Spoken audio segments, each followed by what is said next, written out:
Hello, everyone. Welcome to Bon Jovi Discussions. Today I have someone who doesn't need an introduction, but he's going to get one anyway. This guy, he's always got a great smile on stage. He's always bringing so much energy to the stage. And he's worked with many artists like Bruce Springsteen, Bowie, Hall & Oates, and most importantly, Bon Jovi. He also has got some really cool solo music out. And that's really cool and funky. We'll get to that. Everyone, we have Everett Bradley. Everett, how you doing today? Good to see you. Nice to be here. Thanks for coming on today. So are you staying safe? Yes, I am trying to stay as safe as possible. I just got one of these hand sanitizers that's hanging on my belt, so I feel like I'm armed all the time. Armed and ready to go. Exactly. Now, I know you had the virus, and obviously you're doing a lot better, thankfully. Yes. If you don't mind, what was that like going through that? That was something else. I still don't know how I got it. I keep trying to retrace my footsteps, and it just leads to nothing. I was being super safe and really being very careful about bringing any kind of germs into my home. But I went running on a Friday night and then a Friday afternoon. And then that evening I started feeling achy. And I thought it was a little weird. I thought maybe it was my sore muscles from the run or something because I just started running that week. And then I got up the Saturday morning and it was full-on fever, headache, chills. And it was like that for 10 days. Straight. Oh my gosh. After 3 days, that's when I lost my sense of taste and smell. And then 2 days later, I started coughing. And then by the 10th day, I was on the phone with an ER doctor, wondering if I could go to the hospital or not. Wow. She was actually, we had a virtual session, and she watched me walk around my apartment. And she just decided that it wasn't necessary. She said that her patients usually walk from one room to the next and they're totally out of breath, or they have to take breaths in between, every few words, like in the. So I wasn't to that level, so thank God she said I would just stay put, and I think that you're going to turn the corner for the better. And sure enough, she was right. The next day, my fever started going away. Everything just started. The sun came out. Anyway, so yeah, I just missed it. Thank God. You said you had it for like 10 days? Yeah, it was like 10 full days of just like ramping up, and then it started coming down. I had like 4 or 5 days it took from, that was my last symptom, like after, I'd say, a good 14 days, that went away. Wow. But still, just getting over it and your body recuperating for that sort of like how this virus just ravages everything you have. It's just crazy. It's unbelievable. Yeah. And it's so many surprises. Like you wake up one morning and there's something new that is just, it's like the virus discovers some other little weakness in your body or something. It's crazy. Yeah. It's such a scary thing, and it's scary to also think that the world is kind of trying to get back to normal. There's a lot of states right now going into green phase, and it's too early for that. I think it's way too early. Yeah, I really do. I think that we should. I mean, how are you going to open up a city with no workers if they're all sick? It just doesn't make any sense to me. Exactly. And all it takes is one person. So if one person who has the virus goes into a store, gives it to 5 people, those 5 people give it to 5, and it just becomes another pandemic. Honestly, I just don't think the leaders have done a really good job of explaining how this virus works and why some things are in place, like face masks. Face masks are for the person so they don't spit or cough or sneeze and give it to other people. Even when you laugh, you spit. Even if you're talking loud, you're spitting. And you could be asymmetric and not have any symptoms, but you could still just like infect 10 people just like that. Yeah. Without knowing it. Exactly. You know, Yeah. we're in yellow phase right now, so we can go to the store with face masks, and I still see so many people not even wearing face masks, and it's unbelievable the ignorance out there. Yeah. But anyway, so we'll get started now. Before we get to the whole Bon Jovi stuff, I kind of want to learn more about you, and I know quite a bit. But Asking though, I think that you're keeping everything based in reality. I like that. what's that? You're keeping everything based in reality. That's good. I like that. Good. So my first question for you is, how did you get into percussion and becoming a singer? You know, what inspired you to do all that? I was a singer first. In high school, I was in choir, and I did a lot of musicals. I was doing a lot of theater. And I mean, it's kind of a long story with my family, but they weren't really on board with the whole music thing. They were really conservative people, and they, wanted all their siblings to be doctors, lawyers, and teachers. And here I come along, and I'm like, I want to entertain. And they're like, you want to what? So it was mostly my dad that was really set against it. But my mother really seemed to understand like what I was passionate about, and she totally got what made me truly happy. So behind his back, she got me voice lessons, and then an audition at Indiana University School of Music, and I got in, and they even gave me a scholarship. And so my dad was shocked when he found all this out. Because I already had a scholarship to study engineering at Boston University, but I didn't really want to do it because it's not what I was interested in. Yeah. So, but he was amazed that not only did a music school like accept me on that level, but they also, gave me money to study there. And so basically it came down to dollars and cents. I showed him how much money he would be saving from this rather than Boston, and so that was it. But we made a deal that I had to attach education to the whole thing. So I have a degree to teach music, K through 12. Wow, that is great. So that's pretty cool. So then what got you into the whole percussion thing? So while I was in school, I just wanted to make some extra money, and I joined a funk band called Kilo. And I was the male singer, and there was the female singer. And the band wanted me to be doing something while she was singing her songs. So I was playing some keys, and I was singing backgrounds for sure. But they were like, can you play some percussion? So I just picked up congas, and I took a couple lessons, and just sort of, mostly just kind of figured it out on my own. And that's how it happened, just playing congas in a college funk band. And then when I moved to New York, it became a necessity, because there were tons of singers here, but not a lot of singers that could also play other instruments like percussion. And so I was part of a small group of people that could do both actually quite well. And it was a good way to survive in a big city. Wow. So then you got into Broadway shortly after that, right? Or was it quite a while till you got into Broadway? Like a couple of years after I had moved to New York, my roommate, who's Sean Pelton. Sean is the drummer on Saturday Night Live. And wow. We went to college together, and we moved to New York together. So we were roommates. And while he was at Saturday Night Live, he said that he got a phone call about some weird percussion group that's looking for performers. And he said, I'm not really into it. It sounds kind of weird. You want to check it out? And I'm like, sure. So I went to the audition, and I got cast, and that was Stomp. And so I was the first American to participate in Stomp. And then it was a British show. And so after it became a big hit, the British cast trained an American cast to keep the show going, and then they left me in charge. And so I became the New York director of Stomp.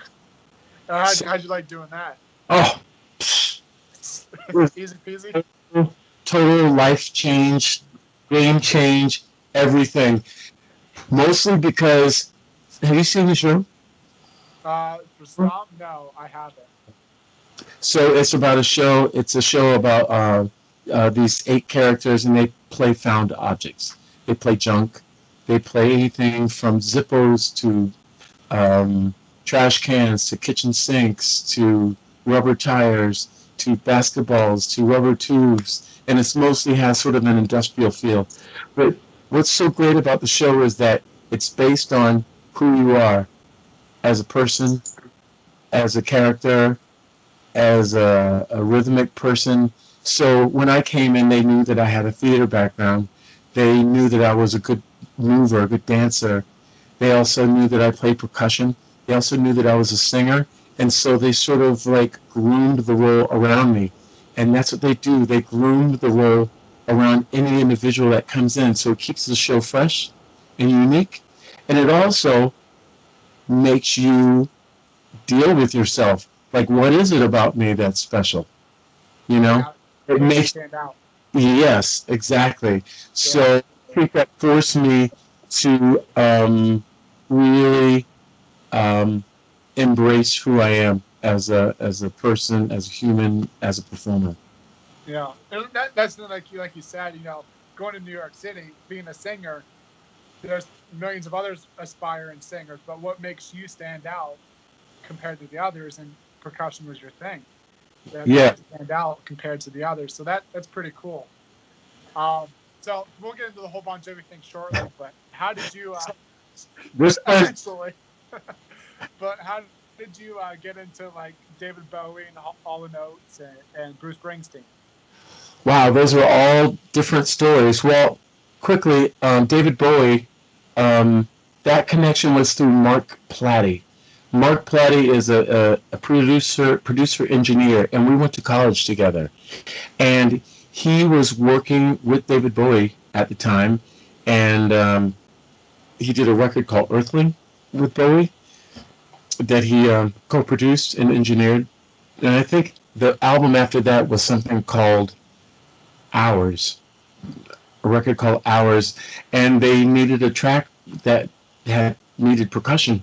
And so he called me, and it was a recording session, and basically came in and played djembe on it, djembe and shaker. And then, but David wasn't there. He came into the session afterwards, after I left and heard it and loved it.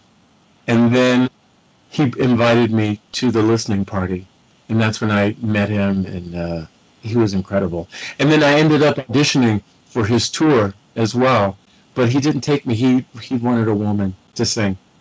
Yeah, his loss. He found a female percussionist, singer percussionist. Yeah. So how did you get into Bruce? That's a really good story. This was like November 1990. No, 2000. When was it? 2011. That's when it was. Yeah. A friend of mine, Bobby Bandiera. Do you know that name? I know Bobby. Yep. Yeah, exactly. So Bobby calls me. He said, "Listen, Everett, I have a gig for you if you're available." It's he gave me the date, the time. I said, "Yep, I'm available." He's like, "Just need you to sing and play percussion." I'm like, "Great." He's like, "I'll send you all the music, and these are the rehearsals." I'm like, "Great." So he sends me all the music, and I notice that they're all Bruce Springsteen songs. So I call him back, and I'm like, "Bobby, what's going on? Why am I learning all Bruce songs?" He's like, "Well, I'm really not supposed to tell anyone, but he's throwing a benefit for his son's college. Because I think his son started a college fund to help students that needed income to go to school there." Okay. So he did. So he's throwing a benefit at Stone Pony, and didn't want to use his full E Street band, so he just used Bobby. He asked Bobby to put together a band to learn his songs. So I learned all the songs, and they hired a percussion setup to be there by the time I got there, so I wouldn't have to bring all my stuff. So when I got there, all my stuff was set up in the front of the stage, which is rare because usually I'm back by the percussionist because they like to have the rhythmic guys or people together. So I said, Bobby, what's going on? Like, why am I at the front of the stage? And he goes, well, I just figured, you know, it might be fun for him to just like play off of each other or whatever. It's like, okay. So, I mean, Bobby also knows me. Like, if you know, push me to the limit, I will perform. So Bruce gets on stage. He does a sound check. He hardly pays that much attention to me. He's just like, he introduces himself, and I think he's just sort of listening and taking in everything. But at showtime, he was hanging out with me the whole time. He put his arm around me, and we were doing dance steps together and playing percussion together and singing on the same mic, and it was like, yeah. So then that was in November. In January of 2012, I'll try to make the story short. In 2012, I get a phone call from Bruce's management saying, Bruce had such a good time with you, and he's considering having a percussionist for the first time on his next tour, and wants to know if you can come in and rehearse with the band this week. And I said, wow, that's really incredible, but I have to say no. And he was like, what? And I said, I am going to Japan with Hall & Oates, and we're leaving in 3 days, and once I, make a commitment, I usually, stick to it. He said, do you think you could leave a day later, because our rehearsal is on a Wednesday? He's like, maybe you can do that. And I'm like, no, I don't think that's a good idea. Oh, man. What I'm saying. And the management, they were shocked too, and they were like, wow, okay, are you sure? And I said, yep. And so hung up the phone, and then right when I hung up the phone, I go, oh shit, Everett, what did you just do? Dude, oh my God, I should call him back. So anyway, I go to Japan with Hall & Oates. I get an email from Bruce's management, and they said, can you take a picture of your percussion setup, and then when you get back, give us a call. I'm like, wow. So I took a picture of it and I sent it back, and then as soon as I got back, I called, and then the management says, well, Bruce was so impressed with your commitment and not breaking it that he decided to wait for you. Wow. That's a good story. I like that. That's cool. So when I showed up to the rehearsal, they had an exact replica of my percussion setup, to the height, everything. So, but they wouldn't send me any music to learn because they wanted to know what I would do on the fly. Because how did you do? Did great. I mean, they just started rehearsing. He wanted to see what I would do, just using my gut, and apparently he liked it. And he kept me on, and he after I think it was 3 rehearsals, he came up to me. He goes, I know you're in the Hall & Oates band. He goes, but I would love for you to join the road. He goes, but I want to make this as smooth a transition as possible, because I know you're going to have to leave that situation if you want to, if you can. I'm like, oh yeah, I'm coming. Don't ask me twice. So sweet of him to try to, help me figure that out, to have a smooth transition so there's no bad feeling and that sort of thing. Oh yeah, absolutely. Yeah. But I like that story because, we were talking about standing out, what makes you stand out from other aspiring artists. And you showing that kind of character makes you stand, being committed to what you've already committed to, so that shows character. And that's another thing that makes you stand out. It's pretty cool. But let's talk about your solo work, because I love your solo stuff. Holidelic. I like the Anywhere You Want to Be, Throw It All Away, which I think you did for Shadow of the Hedgehog, right? Oh, yeah. Back in the day. I remember that. Hey. Dysfunctional. I love Dysfunctional. Oh, that. How old are you? I'm 27. Oh, yeah, exactly. but your solo stuff is so cool. It's like a twist of jazz, but with like a little bit of rock. But it's so funky, and I love it. It's great. Oh, that's So, very. Thank you. so how did the whole Holidelic come into play? Because that's really cool. It's something that I've been carrying around with me for a long time.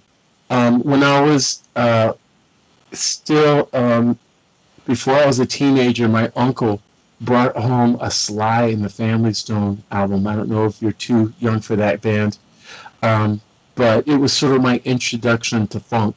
And I listened to it. It's like, oh my God, I love this. It was like a big band, and it had all different kinds of people in it. And all the messages were about life and love and earthy and groovy and sort of all as one. And I just love the sentiment and the feeling and just the rhythmic aspect of it. And I think I've carried that sort of groove thing all my life. And so I made a Christmas album, and I decided to embrace the two, to be funk and Christmas. Are you talking about your album Toy? No, I'm talking about Holidelic. Toy is before Holidelic. That is like the beginning of it. Toy, I wanted to make like a wide-eyed sort of contemporary approach to Christmas, like a real sort of look at it for what it is now. And then that sort of morphed into Holidelic to bring in like a deeper sort of pocket funk to it with characters and everything. Sort of like George Clinton, Bootsy Collins. If you look up those guys, you'll see what I'm talking about. Yeah. Earth, Wind, Fire. I'm trying to think of other bands that you may have heard of.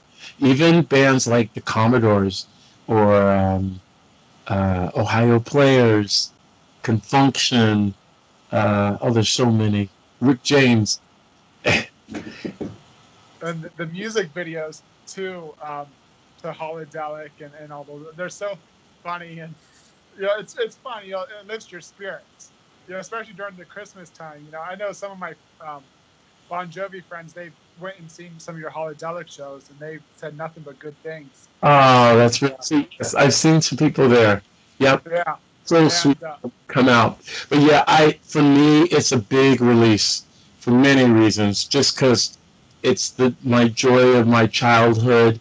It's the joy of bringing all kinds of people together, and it's not just focused on like a Christian belief or Jewish beliefs or any of that. It's everything at once. It's more just humanistic and heartfelt, and personally, which is a crazy thing, both my parents, they passed away at Christmas time. So it's a good way for me to get through the holidays. Yeah, lifts your spirits up a little bit. Yeah, exactly. So we're celebrating them as well. And we were talking about the Toy album, which is, I think, came out, 2002? Yes. Like that? Yep. And people don't realize it, but you did a song with Richie Sambora. Yeah. What was it called? Funky Santa, I think it was called. What was that like? I think that was right off the heels of doing a tour with him. He did a solo tour. Was it after his record Made in America dropped? In 99, 2000, yeah. Exactly. So we've always been in touch and been friends, and when this song came up, it just seemed like it should be a duet, and it just felt like it's kind of his flavor. And so I sent it to him, and I knew when he was going to be in New York, and the timing just worked out, and he came over in a car and came to the studio and blasted it out in like 30 minutes. He's unbelievable. He's so good. So good. And he sang the song, and then he rocked a couple guitar solos. Boom, out the door, and killed it. Wow. Yeah, that's a cool song. I like it. And then here's the big thing. How did you get introduced to John Bon Jovi? Because I know you started during the Destination Anywhere period. Yes. Again, this name comes up. Sean Pelton, the drummer from Saturday Night Live. Sean was on that tour, the Destination Anywhere tour, and they, because Dave Stewart produced that album, there was a lot of percussion loops on the record, and John wanted those loops played live, all the shakers and toys and stuff. And so he asked Sean if you know any percussionists that could do this, and Sean was like, "Look no further. I know the perfect person." And then once John found out that I sang, that was icing on the cake that he had another voice in the band. So I did one rehearsal, and he was like, "Yep, sounds good. Let's go. Let's do it." And that was like 1997. We've been friends ever since, and I've been doing various incarnations of friends. What was like rehearsing? What was like meeting him and the rehearsing for the first time like? Were you nervous?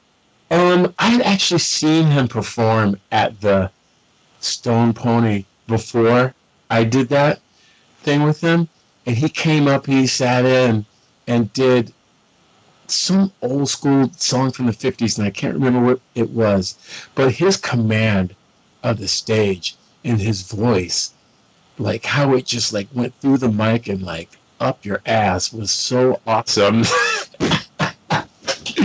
It was so good, and I was so I was just amazed by his sense of style and performance and his voice, and so I'd always sort of been in awe of him. And plus, I was watching all the videos when I was in college. So once I saw that live, I think I was a little just nervous about keeping my own shit together. But it wasn't till we're out on the road where I really got to know him and meet him and see what a beautiful person he is. Yeah. So what was it like to tour Destination Anywhere? I remember it was a very quick, short tour in different countries just to be able to promote the album and movie. But what was it like? I think, it was the first time that he had really had played with other guys, and so that was new for him, and I think new for all of us, really, to experience this through him. But, he called us the big dogs, which is funny. I think he just saw us as a bunch of, like, junkyard dogs, like, gotten together and just made, some street rock happen. And, yeah, it was cool. It was a really good hang. And he really went out of his way to make sure that we were taken care of by taking us to nice restaurants and really introducing us to nice people and having great experiences. And yeah, he was fantastic. That's cool. And then so now we fast forward to 2003 when you did this Left Feels Right live. Now I don't think you played on the album, right? I can't believe how much you know. This is so sick. I told you I'm a diehard fan. You are crazy. I love it. Did you record on that album for percussions at all? No. I don't remember if you did. No? Okay. No, I just did the DVD. Is that what it was? Yeah. Atlantic City. Yep, exactly. And that whole what was your experience like with that? It was cool. I mean, to hear those songs that way was really incredible. And, for a band that has become like a worldwide mega phenomenon based on those like big stadium rock hits, to have the humility and the courage to rethink and reimagine their own work, I thought was really incredible that they were willing to do that, and really brave, and they didn't know what was going to happen, but I love that they just took a chance and went for it, and I got to be a part of it and watch, and listen and be, perform, and it was it's a great compliment to for them to invite me to be a part of that live on-camera performance. And that was a great concert, and I always say this, and this Left Feels Right is kind of one of those albums, even in the diehard fan base, it's not as popular, but it's actually my top 5 favorite Bon Jovi albums because why? because I'm more of a deep track. Like, I love the hits, obviously, but I like the deeper tracks and stuff like that. So it was kind of nice to hear an album where they redid, Wanted and Prayer and all those. And it kind of brings you in and gives you a twist and makes it more intimate. Yeah. And that's what I loved about the album, and it was so great to see the band take a chance and do something different, because all the other bands from the 80s and 90s, whatever, never do that, Mm. and they started the whole Unplugged thing. And I think that's what kind of That's inspired true. me. That's true. Right. I forgot about that. Yeah. MTV was still alive, kicking. Yeah. Now it's more about reality shows. But yeah, so that was pretty cool. And then, like the other night, you guys did It's My Life for the Robin Hood Relief. And that was so cool because we haven't seen the band. We've seen John do it solo. Yeah. But with the band acoustic like that was so cool. Can you talk a little bit about that? What that was like to do that? Great. Well, I don't know if you know this, but the Zoom whole thing process, it's just, it's still evolving, and people are trying to figure it out and we're trying to figure out how to make entertainment in this, pandemic. And so thank God for that format, and Instagram and all those formats are like coming to life. But to be able to make music, to make sound happen can be difficult right now. I'm sure we'll get there eventually. So, but what was cool about this thing is that John realized that the band had never played a ballad version of It's My Life. So it started with David. John sent like a little acoustic demo that he had done, because I'm sure you've seen that with Lorenza and Greg and who else does that? I can't think. For the Kings of Suburbia? Exactly. So anyway, so David did his own piano version first and sang vocals. Then he sent the recordings to me. I added percussion and sang. Then I sent it to John Shanks. He added acoustic guitar and sang. Then he sent it to Phil. Phil sang and did his solo. And then it got sent to Huey and Tico, and they did their parts, and then it came back to John, and then they put it all together. So it was almost as though we did it together, because we had to like listen to each other and feel each other, and we were on the phone talking to each other about what kind of vibe we wanted to do with it. But it was really fun, actually, and it was a real interesting way to bring the band together, even in a sort of socially distant way. Yeah, and I feel like that's going to be the future of bands playing together for at least this year. Yeah. That's pretty cool. We were really happy to see it because we thought John was going to do, Prayer and, stuff that he usually always does. So Yeah. we were, in the fan base, we were very happy to see It's My Life acoustic, He was smart. Yeah. So then This House Is Not For Sale tour back in 2016. How did you get involved with doing the promotional shows like the Palladium show and then going into the tour? How did that happen? Oh yeah, John called me when I was working at a kids summer camp. I volunteering. I work with kids that stutter, actually. It's called SAY, Stutterers Association for the Young. I'm a musical director. And so I was at summer camp with them in North Carolina. And I get a phone call from John, and John says, I have a new record coming out, and I want to do like a little mini theater tour and want to know if you will like come hang with us and just check it out. I'm like, sure. So I get in there, and I'm like, oh my God, it's like a new band. But so I learned the record and learned the vocal parts and percussion, and it was cool. We did like this sort of theater tour, and where he was just singing the tunes and talking in between and bringing in his life and inspiration for the songs, and Yeah. But we ended up doing Ellen, I think. Yeah, you did Knockout, I think, on that show. That's right. Knockout, yeah. And, for me, I just thought I was just doing the promotional sort of tour. But it was after the Ellen show, he pulled me aside. He was like, can you just stay around and tour with us? I was like, huh? He's like, yeah. He's like, I'm really feeling this and let's do it. I'm like, awesome. So he kept me around.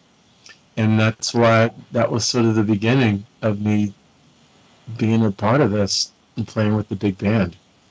So what is it like to go on stage in front of thousands and thousands and thousands of... Oh my God. Amazing. Well, for one thing, artistically, it's really challenging for me because I'm singing higher than I ever have in my life. There's a lot of high notes, especially the earlier songs. High notes, and I'm not used to that. Even with Holidelic, I'm like, but in this band, I'm like, ah, like that and higher. It's crazy. So I have to be extremely disciplined. Like, I don't drink on the road at all. There's no partying. There's lots of sleep and lots of good behavior. Because I have a huge responsibility to perform and perform well. Yeah. So it's a lot of fun, but it's a lot of hard work. But it's a good payoff. The band is incredible. Oh, no kidding. It's like one of my favorite bands I've ever played with. Well, I've been to 53 shows and they still blow me away. The band is such a well-oiled machine, and it's fun to be a part of the, what is it, cog in the wheel or whatever. Yeah, be part of the group. Exactly. And you guys are so in sync with each other. Like, especially when you do band jam sessions and stuff. It's so cool. Yeah. It's so good. What's your favorite song to play? One song that you look forward to every night.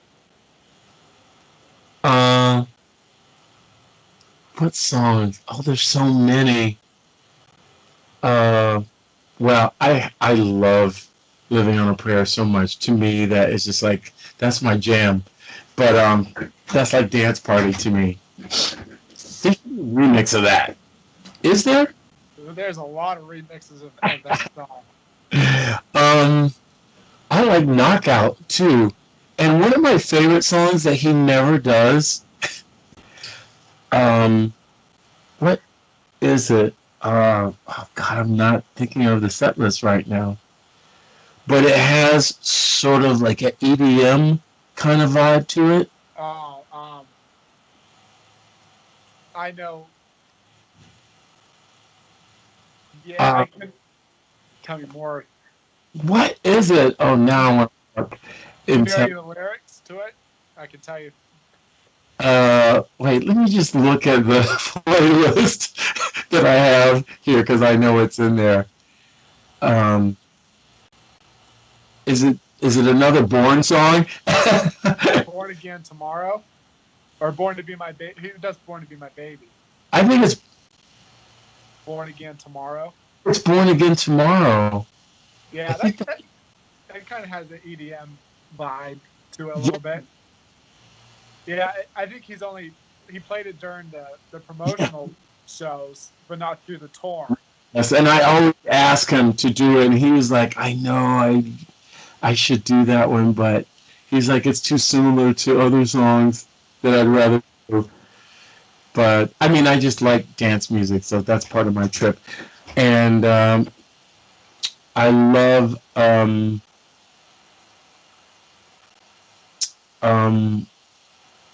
I mean, I like all the big anthems. I do. Yeah. I'm a sucker for them. Really.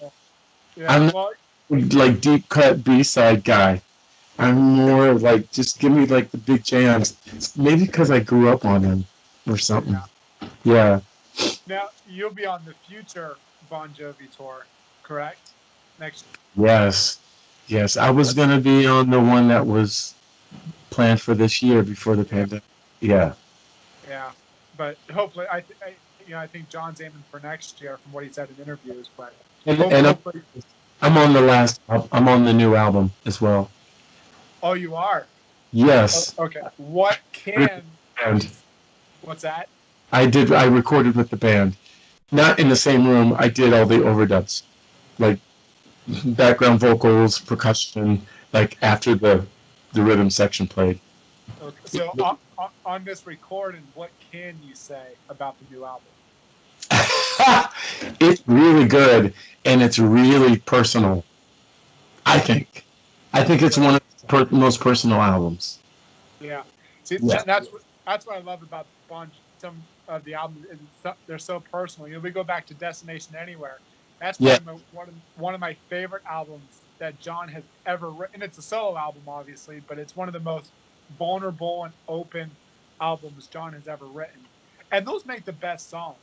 They really do. Because that's when we connect with him so much, is because he writes honest and open songs. Yeah.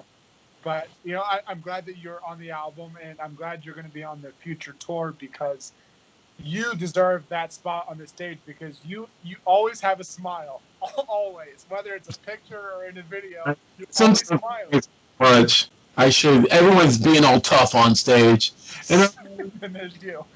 they're like, and I'm like, Yeah. yay, it's a party.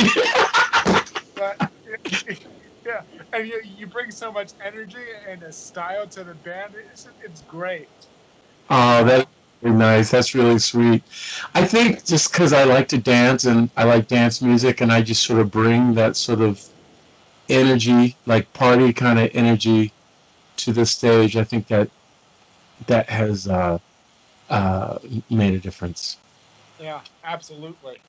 Um, before we wrap up, I know you mentioned about Say earlier, and I know that you've been involved with that for quite a bit, and I think that's actually a really cool program that you're passionate about. Can you talk a little more about Say?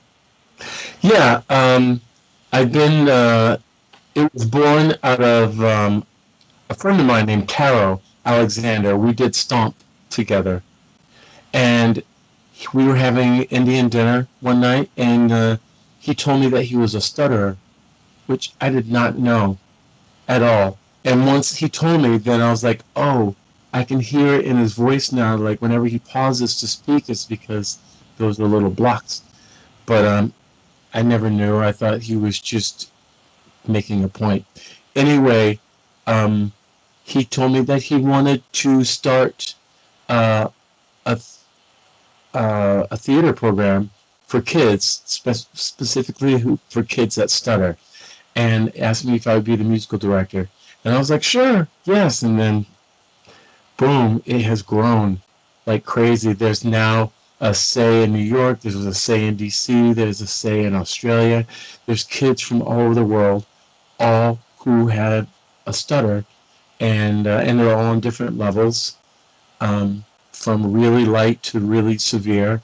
But what I do is I bring music. I teach them singing and songwriting and drumming, and I'm also on the board, and it really is fulfilling to me, and I'm very passionate about it. And to see the kids blossom and become themselves and really embrace who they are and embrace their voices is really that's the payoff for me. Yeah, that's great. Because when I was a kid, in kindergarten up until fourth grade, I had a huge stuttering problem, and Oh, I had to see what do you call those people? Speech, all whatever you want to call them. And she sat down with me every day in school, and I'd had to read books and stuff. And thankfully, I overcame it. But I remember that's something I had to deal with when I was a kid in elementary school. hmm. But yeah. Before we wrap up, do you have any cool stories with Bon Jovi, the band, like during tour? Like any really cool stories you want to share? Oh my God, there's so many. Wow.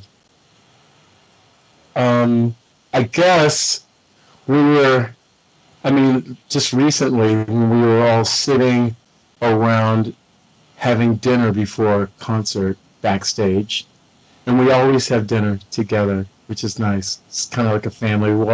We all eat soup together, like chicken noodle soup together. Was It's kind Tico's mom's recipe, I think. of, I love it. It is the best ritual. It feels so beautiful and homey. But we were having dinner later after the sound check, and then John says, Everett, why don't you take the second verse of Bad Medicine? And everyone at the table went silent. And I was like, what? Because I don't think he's ever done that. Does he ever give that verse away? No, I don't think he ever has. No. Exactly. So I think that's why everyone was like, what? And then after they all wrapped their heads around, they're like, yeah, I think that'll be fun. Yeah, go for it, Everett. I'm like, really?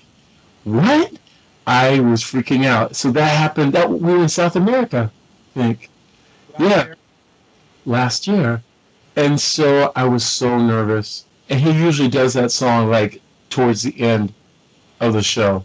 So the whole show I was a mess. Because I was Up to that moment. nervous about that moment. It took me everything to just get through the songs and just concentrate so I could be ready to do that. And then, and I did the second verse of that song, and that was it. I started doing it every show after that. Wow, that's cool. I didn't know you did that. I must have missed it on a video or something. And I'm sure you could pull it up on YouTube. Oh, I'm gonna. I can't remember which city in South America is like. I think it starts with an I or something. Okay. Yeah, I'll look. Maybe I've come across it before and it's just back in my mind somewhere. But that's so cool. So, well, obviously that was a pretty cool moment for you to sing in front of thousands of fans. Thousands. Oh, wow. Amazing. Well, Everett, I thank you. Introduced to Bon Jovi. How did I get introduced? Yeah. I was 8 years old, and I was sitting.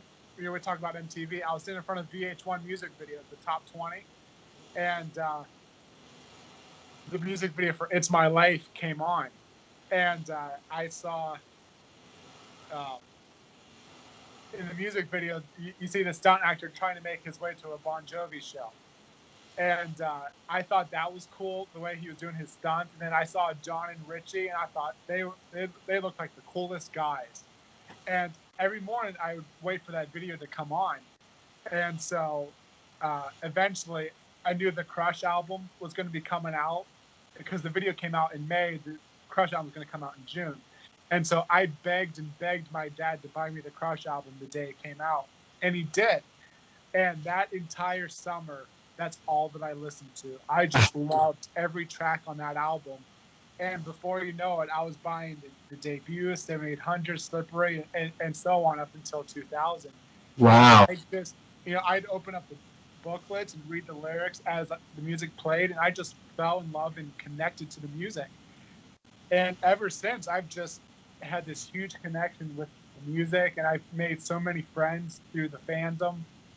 And I've been to 53 shows, and I listen to Bon Jovi every day. They're just amazing. They inspire me to be a better person and all that. Wow. So, yeah. Amen. Well, thank you. Yeah. So much. Yeah, thank you for coming on today. It was great having you, and it was kind of cool to get some insight from you, learn some new things, and it was a pleasure chatting with you. So, all right, thanks, Everett. Thank you. Take care and be safe. You too.